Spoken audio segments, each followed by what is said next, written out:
Sanibonani guys, igama unqabile Ntusela Mazibela eyiThonga ngomhla ka-27 Agasti. Uqhubekile-ke guys uSanele wancenga inyanga uGumede phela ukuthi imelaphe isuse umfowabo kuyena. Kodwa-ke ulibeke nje unyawo phansi, walicindezela impela nje uGumede washaya phansi wathi nje cha, angeke nje ngize ngiyenze mina leyo nto. Wena ungcole kabi wena mfana, ungibheke kahle phela mina ngiyinyanga eyelaphayo, angiyenzi into enobuthakathi phakathi. Wena wavumela umfowenu ukuthi ahlale nawe futhi ngabule kwelamathonga. Yabona kunjani makunje? Cela nje ungifake mina. Wathi uthi uyamncenga wathi ngifuni nje uloke futhi uphikisana nami ngoba uzoze ungenze ngigcine ngawasewezwa amazwi avela kubantu abaphansi. Hhayi-ke guys, ugcine ehambele-ke elambethe kanjalo-ke uSanele waya kumfowabo-ke uBanele bakhuluma esho ukuthi udinwe kangakanani njengoba nje uGumede engafunanga ukumsiza. Umfowabo bekade ehlisa umoya, bonakala nje ukuthi yena akanandaba nayo yonke lento le. Washo ukuthi ngeke mfowethu, nawe unolaka kakhulu, yingakho nje uGumede engafunanga ukukusiza. Phefumula, ehlisa umoya, usuwenze into eningi kabi ngingekho mina. Yabona ngesikhathi ubulala abantu bagqiba ngingekho mina lapha esayithini, kwakuwena wonke lo. So musa-ke ucabanga ukuthi ngizokusiza nakulokho, le mpi uzoyilwa, awungidingi.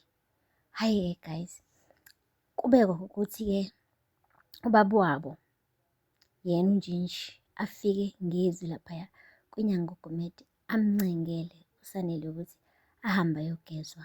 Kodwa-ke bekade ezama ukugoloza uGumede, kodwa-ke izwi likaNjinji lilokhu liqhubekile limcindezela lithi, siza indodana yami, ngicela bandla umgeze. Uhambile-ke guys uGumede waya kuyena-ke uSanele eyomtshela iy'ndaba ezimnandi ukuthi nje kusasa ekuseni uzohamba uyomgeza emfuleni. Wacela-ke uSanele ukuthi umndeni wakhe ngicela ungabi khona ngoba akafuni ukuthi bazi ukuthi phela yena wabheka emuva ngesikhathi kufihlwa uBanele. Hhayi-ke uthena uGumede, cha, yabo manje akukho lutho engizophikisana nawe ngalo. Wena nje as long as ufikile lapha emfuleni ekuseni ngizokwazi ukukusiza-ke. Wajabula-ke guys, wathola nokuphefumula ngoba futhi bekusekumvukile ukugula lokho kwasenhliziyweni yakhe ukuthi nje phathaphatha abone igazi esifubeni, phathaphatha ezwe inhliziyo yakhe ibuhlungu. Bese kuphinde futhi kwamhlasela lokho futhi. Manje-ke njengoba nje esefikile uGumede wamtshela ukuthi uzomelapha, uyathola ukukhululeka naye, ebona ukuthi cha, sengathi imande ezoqala-ke manje aphile impilo efanele ukuba ayiphile, hhayi impilo yokuthi njalo nje aloke alandelana ney'nhlungu ezaziwa uBanele mhla edutshulwa. Hhayi ngalana-ke bandla kontanzi, ugadla ukorobha ngabo phansi njengemopho. Yazi uthe mefika laphaya wabatshela ukuthi lalelani-ke, nawe zama ngifuna uzwe. Umshado njengoba kade ngishilo uzoba le eMonaco. Ingubo yakho yomshado uzoyi-oda eParis, ebese idlula lapha eFrance, igcine isifika-ke laphaya eMonaco. Uyabuza umduduzi ukuthi kungani vele ingubo kumele iziziflaye, wayengathengwa nje ingubo yalaphaya le eMonaco vele la kuzoshadelwa khona. Useyasho kugadla ukuthi lalela phela amaphakethe ethu awalingani, musani ukuloke nibuza ukuthi kungani ngingenzi ukuthi, kungani ngingenzi ukuthi. Mina nginemali, ngingenza noma yini. Uzama-ke lakho beloke ebheke phansi engafuni nje ukukhombisana nokukhombisa ukuthi uyayijabulela yonke le nto le ugadla yena azama ukuyenza, ngoba ngathi uzama ukum-impressa uzama, kodwa uzama ka-impress-eki at all. Hhayi-ke guys, ushilo-ke uNtanzi ukuthi yazi bekade ngithi mina lo mshado ngifuna ube yinto encane nje, into yomndeni. Wathi lalela-ke, ngimeme inqwaba yabantu, ngimeme ominista, ngamema o-chairperson, ngamema o-secretary, bonke bazobe begcwele belaphaya. Ngakho-ke ungalinge futhi ulinganise into encane yakoNtanzi nento encane yakoZungu ngoba phela thina koZungu sinemali, amaphakethe ethu awalingani. Ungathola ukuthi njengoba ngimeme abantu abaningi kanje abazofika bonke bafinye ngendololwane ngendlela ekuzobe kunokudla okuningi ngayo, mina ngizobe ngikubona kuyinto encane nje ngoba vele nginemali. Hhayi-ke washo ukuthi phela thina sigeza ngobisi, thina sidla u-cheese, manje akumelanga niyifanise nathi. Uzama lapho konke lokho akushoyo kuyamnyanyisa kakhulu. Uthe lalela-ke sithandwa sami-ke, isikhathi sokuthi namhlanje siyikhiphe, hambe uyoshintsha, ugqoke ingubo enhle, sihambe siyoyikhipha nje, sishaye umoya, siyodla kamnandi. uZama akamnqabelanga ugijimile waya ekamereni. Ngesikhathi esawokha-ke uZama esaya ekamereni, wathi awubheke nje, buka nje iy'shebo zami, buka iy'shebo zami. Esho kuZama kukhona untanzi guys ekhona izwa yonke lento eshiwo uGadla, and uGadla uyadelela. Koda-ke uZama-ke uthe mese sefikile naye laphaya kwi-lunch akade beyisethile. Hhayi, wafika kuGadla wagxeka ukudla okuphekwe yintombazane, wathi inyama yakhona akayiqondi ukuthi inyamani kahle kahle.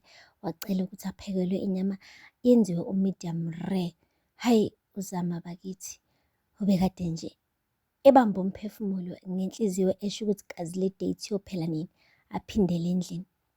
Hhayi, lapho-ke uqhubekile noku-impress uGadla, wathi wonke umuntu olaphaya akadle noma yini, aphuze noma yini kuzokhokha yena.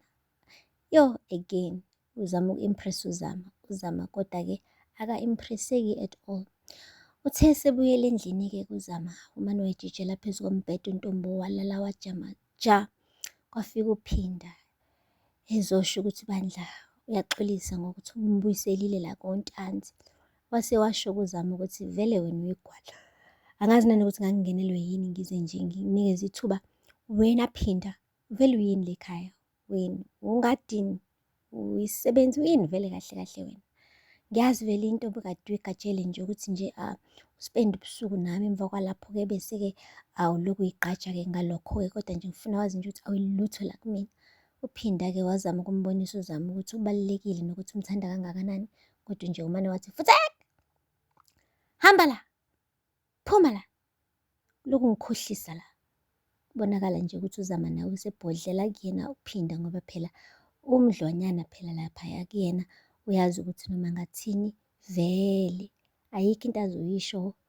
Uncengile ukuhlala kubo, uncenga umsebenzi baba wakhe, so nje isibhongo nje saGadla sesikhiphela laphaya kuPhinda. Phuma enyobozela-ke bandla uPhinda. Hhayi impela kuZama-ke naye kodwa kubonakala ukuthi lento kaGadla imshayile uNtombo. Hhayi-ke obhuti bavalelisanile-ke guys, njengoba nje ngakusasa uSanele-ke ezobe evalelisa kuBanele ethi nje ndlela nhle bafo, ingeke siphinde sibonane. Lapho-ke guys ushilo-ke uBanele ukuthi uyayiqhenya ngalo muntu uSanele aseyuyena manje, ucela angashintsha aqhubeke nje ayibambe kanje uprincipal. Shuthi kahle kahle uzama ukumtshela ukuthi njengoba esekwazi nokusebenzisa isibhamu, hhayi impela sililide ibanga lihambile. Washo ukuthi hhayi ungakhathazeki, ngizobe ngikhona ngosuku lomshado, umshado wakhe benombali, ebese emva komshado kuzobe siyahamba. Hhayi guys-ke asazi ukuthi-ke kuzoba kanjani-ke ngoba phela ithonga thina sazi ukuthi-ke hhayi kumele kube khona uBanele ukuze kube yithonga. Manje mase sekuhamba uBanele kusazoqhubeka impela kube khona okwenzakalayo, angazi-ke guys, but-ke asike sithule sibuke ukuthi i-storyline sizosinikeza yiphi surprise emva kwalokho. Aphela lapho fika amazibela namhlanje, ningakhohlwa ukusubscribe and like and comment. Until next time, bye. Sanibonani guys, igama unqabile Mpethela Mazibela, eYithonga ngomhla ka 27 August. Uqhubekile.